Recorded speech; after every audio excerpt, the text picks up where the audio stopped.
आइए करें दिन की शुरुआत परमेश्वर के वचन के साथ। मत्ती रचित सुसमाचार अध्याय 20। स्वर्ग का राज्य किसी गृह स्वामी के समान है जो सवेरे निकला कि अपनी दाख की बारी में मजदूरों को लगाए। उसने मजदूरों से 1 दिनार रोज पर ठहराया और उन्हें अपनी दाख की बारी में भेजा। फिर एक पहर दिन चढ़े उसने निकलकर अन्य लोगों को बाजार में बेकार खड़े देखा और उनसे कहा, तुम भी दाख की बारी में जाओ और जो कुछ ठीक है तुम्हें दूंगा। अतः वे भी गए। फिर उसने दूसरे और तीसरे पहर के निकट निकलकर वैसा ही किया। 1 घंटा दिन रहे उसने फिर निकलकर दूसरों को खड़े पाया और उनसे कहा, तुम क्यों यहाँ दिन भर बेकार खड़े रहे? उन्होंने उससे कहा, इसलिए कि किसी ने हमें मजदूरी पर नहीं लगाया।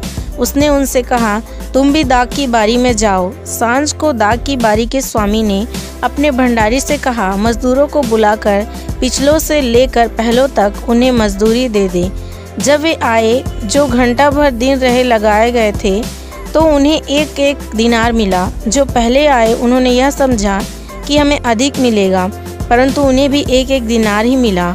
जब मिला तो वे गृह स्वामी पर कुड़कुड़ा के कहने लगे, इन पिछलों ने 1 ही घंटा काम किया और तूने उन्हें हमारे बराबर कर दिया, जिन्होंने दिन भर का भार उठाया और धूप सही। उसने उनमें से एक को उत्तर दिया, हे मित्र, मैं तुझसे कुछ अन्याय नहीं करता। क्या तूने ही मुझसे 1 दिनार न ठहराया था? जो तेरा है उठा ले और चला जा। मेरी इच्छा यह है कि जितना तुझे दूं उतना ही इस पिछले को भी दूं। क्या यह उचित नहीं कि मैं अपने माल से जो चाहूँ सो करूँ? क्या मेरे भले होने के कारण तू बुरी दृष्टि से देखता है? इसी रीति से जो पिछले हैं वे पहले होंगे और जो पहले हैं वे पिछले होंगे।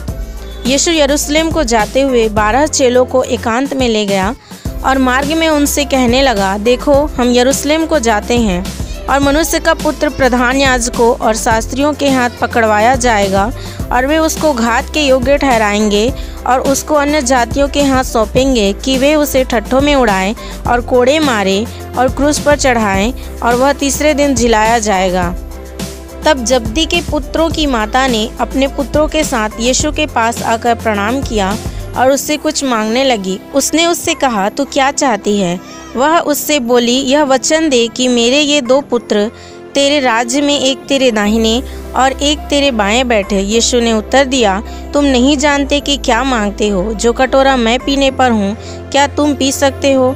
उन्होंने उससे कहा, पी सकते हैं। उसने उनसे कहा, तुम मेरा कटोरा तो पियोगे, पर अपने दाहिने और बाएं किसी को बैठाना मेरा काम नहीं, पर जिनके लिए मेरे पिता की ओर से तैयार किया गया उन्हीं के लिए है।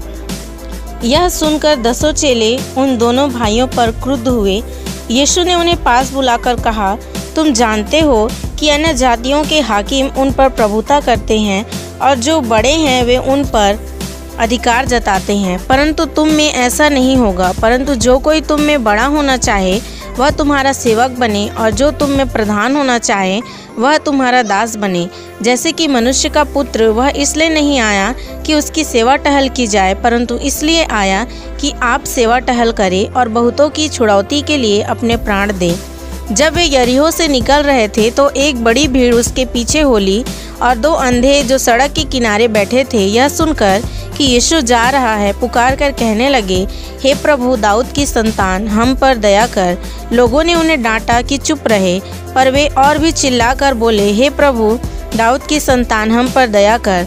तब यीशु ने खड़े होकर उन्हें बुलाया और कहा, तुम क्या चाहते हो कि मैं तुम्हारे लिए करूं? उन्होंने उससे कहा, हे प्रभु, यह कि हमारी आंखें खुल जाए। यीशु ने तरस खाकर उनकी आंखें छुई और वे तुरंत देखने लगे और उसके पीछे हो लिए।